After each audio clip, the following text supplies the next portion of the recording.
Assalamualaikum warahmatullahi wabarakatuh. Salam sejahtera untuk kita semua.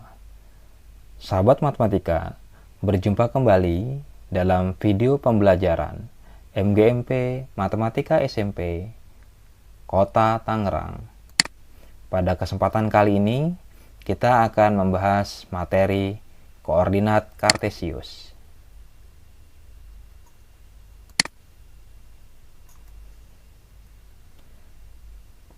Kompetensi dasar yang diharapkan dapat dikuasai oleh siswa adalah 3.2 menjelaskan kedudukan titik dalam bidang koordinat kartesius yang dihubungkan dengan masalah kontekstual.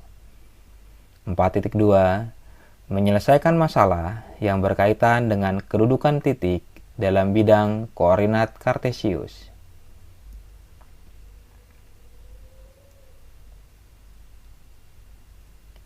Adapun tujuan pembelajaran kali ini adalah menggunakan bidang koordinat kartesius untuk menentukan posisi titik terhadap sumbu X, sumbu Y, dan titik pusat atau titik 0,0.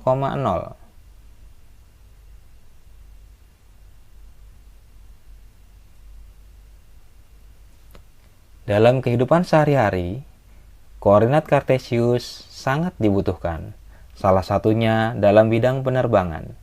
Seorang petugas Air Traffic Control atau ATC dapat mengatur penerbangan pesawat tanpa bertabrakan satu sama lain dan dapat mendeteksi apabila pesawat sudah sampai tujuan. Hal ini dapat terjadi karena pesawat tersebut telah dilengkapi alat yang canggih seperti radar sebagai alat pendeteksi. Radar yang telah dipasang pada koordinat A, B dapat menerima sinyal dari semua pesawat yang pernah melalui lintasan dengan ketinggian B mil.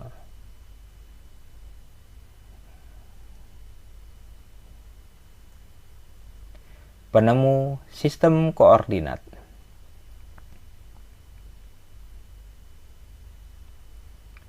René Descartes adalah seorang matematikawan berkebangsaan Prancis. René Descartes dikenal sebagai Renatus Cartesius dalam literatur berbahasa Latin. Descartes mencoba melakukan penggabungan geometri tua dengan aljabar yang masih belum berkembang pada waktu itu. Akhirnya, ia menemukan metode untuk menyajikan sebuah titik atau objek pada sebuah bidang datar dalam bentuk bilangan berpasangan yang disebut dengan sistem koordinat. Sistem koordinat kartesius. A. Posisi titik pada bidang koordinat. Perhatikan gambar berikut. Gambar tersebut dilengkapi dengan dua buah sumbu, yaitu sumbu horizontal disebut sumbu X dan sumbu vertikal atau sumbu tegak disebut sumbu Y. Sumbu horizontal yaitu yang mendatar disebut sebagai sumbu X dan sumbu vertikal atau yang tegak disebut sumbu Y. Kedua sumbu tersebut, sumbu X dan sumbu Y, berpotongan pada satu titik yang merupakan pusat koordinat atau origin yang disimbolkan dengan huruf O.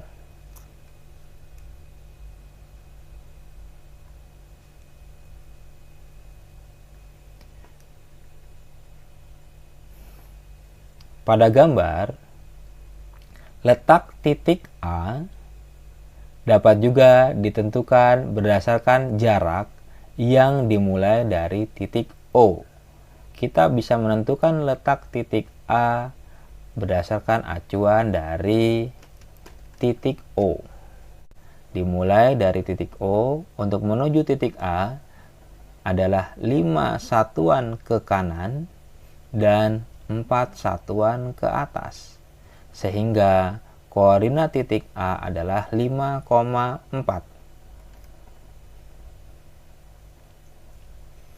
Kemudian letak titik B kita bisa tentukan berdasarkan titik acuannya adalah titik O, yaitu ke kiri sebanyak 6 satuan, sehingga di sini negatif 6, kemudian ke bawah sebanyak 5 satuan atau negatif 5, sehingga koordinat titik B adalah negatif 6, negatif 5. Dalam sistem koordinat Kartesius, posisi objek pada bidang dinyatakan dalam pasangan berurutan X, Y, di mana X disebut koordinat X atau apsis dan Y disebut koordinat Y atau ordinat. Maka X ini kita sebut sebagai apsis dan Y sebagai ordinat.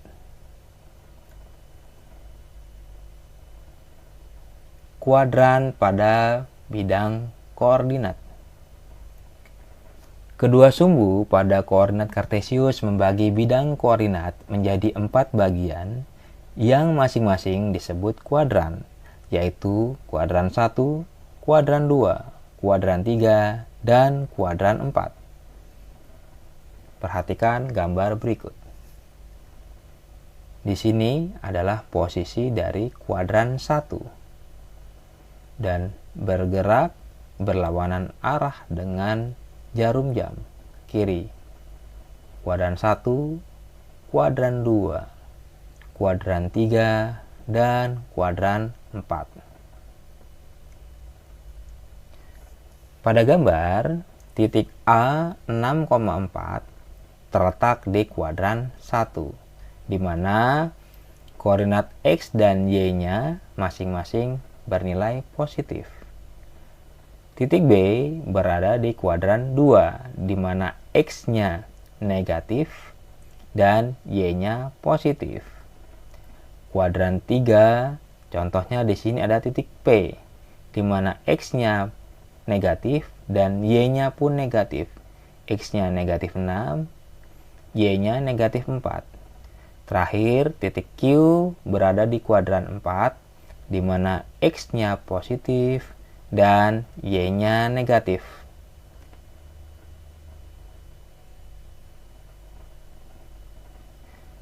Kita masuk ke contoh. Nomor 1, tentukan koordinat titik A dan B pada gambar berikut. Oke, kita lihat gambar. Di sini ada titik A dan titik B. Diminta menentukan koordinat titik A dan titik B. Maka, untuk menuju ke titik A, titik acuan kita adalah titik 0,0, yaitu sejauh 5 satuan ke kiri, atau negatif 5. Kemudian, 4 satuan ke atas, 4, sehingga koordinatnya adalah, titik koordinatnya adalah negatif 5,4 untuk titik A. Kita beralih ke titik B. Menentukan koordinat titik B adalah dari titik 0,0 ke kanan 5 satuan, kemudian ke bawah 3 satuan, karena ke bawah nilainya maka negatif, sehingga koordinat B adalah 5, negatif 3.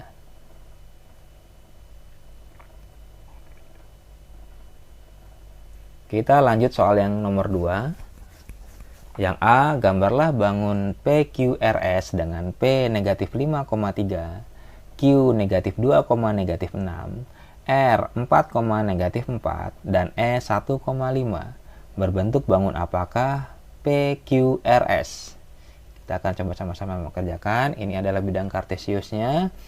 Ini adalah sumbu X, dan yang ini yang tegak ini adalah sumbu Y. Kita buat dulu titik P negatif 5,3. negatif 5, maka X-nya negatif 5, 3, maka Y-nya 3. Maka titik P letaknya di sini. Ini adalah titik P. Kita lanjut titik Q. Negatif 2, negatif 6. X-nya negatif 2. X-nya negatif 2. Y-nya negatif 6. Negatif 6 berarti ke bawah 6. Sampai sini.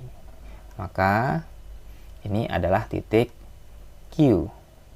Kemudian untuk titik R, 4, negatif 4. 4 artinya X-nya 4. X4 di sini, negatif 4 berarti ke bawah sebanyak 4. Disinilah titik R. Kemudian kita beralih ke titik S. Titik S adalah 1,5. X-nya 1, Y-nya 5. X-nya 1, Y-nya 5. Maka disinilah letak titik S. Ya. Kemudian kita hubungkan dari P ke Q ke R ke S kembali lagi ke P. Oke. Kini kita bisa lihat bangun apakah ini yang terbentuk. Ya. Ya, bangunnya adalah bangun persegi panjang. Kita lanjut.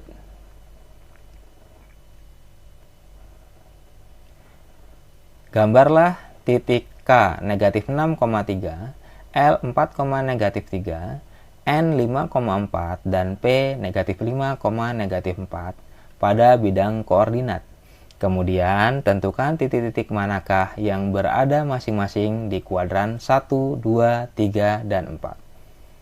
Oke, ini adalah gambar bidang koordinatnya atau grafik koordinat kartesiusnya. Sekarang kita akan menggambar titik K, negatif 6,3. Negatif 6 di sini, 3 itu positif berarti ke atas. Di sini, ini adalah titik K. Oke. Kemudian titik L 4, negatif 3. L 4, negatif 3 karena negatif berarti ke bawah. Ya.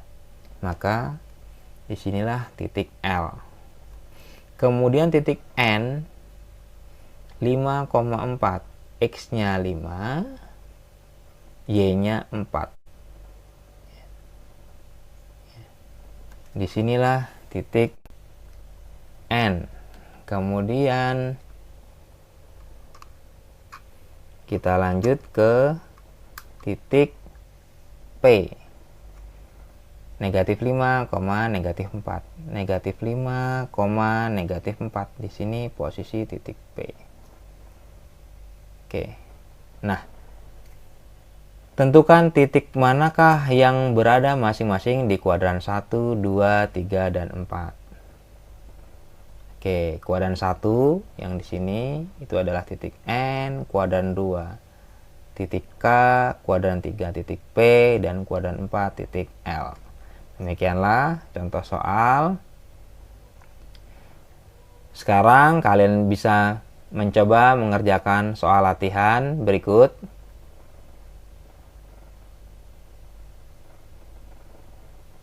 Oke, ini soal yang nomor 1. Kemudian kita lanjut soal yang nomor 2, 2A dan 2B. Setelah kalian coba mengerjakan, kalian bisa diskusi bersama teman dan guru kalian di sekolah. Baik, terima kasih. Sampai berjumpa kembali pada video pembelajaran berikutnya. Masih bersama dengan MGMP Matematika SMP Kota Tangerang. Assalamualaikum warahmatullahi wabarakatuh.